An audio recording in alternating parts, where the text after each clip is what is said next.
Gledate emisiju Neka pesma kaže i ja moram da pozdravim, vi znate da je ova emisija bez publike. Mi publiku nemamo, ali je danas imamo. I ja ću ih specijalno pozdraviti.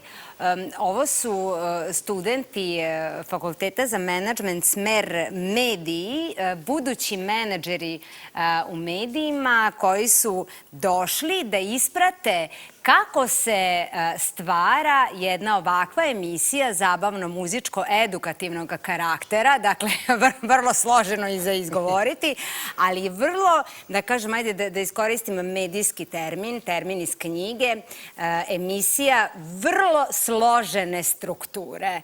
Eto tako. Tako da, nadam se da će studenti nešto naučiti i da će u buduće da se priključe i našem timu i da budu neki od njih i naše kolege, a pozdravit ću i njihovu profesorku Danicu Aćimović, od koje sam ja mnogo naučila, a ona je doktorirala medije i televiziju. Tako da, dragi studenti, dobrodošli u studio Dunav.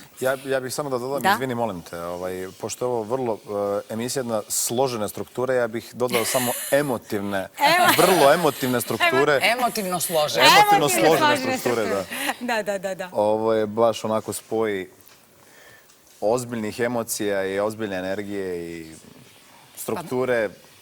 Bane, ali nema većeg komplimenta za autora, urednika, voditelja, kako hoćeš. Tako da hvala ti.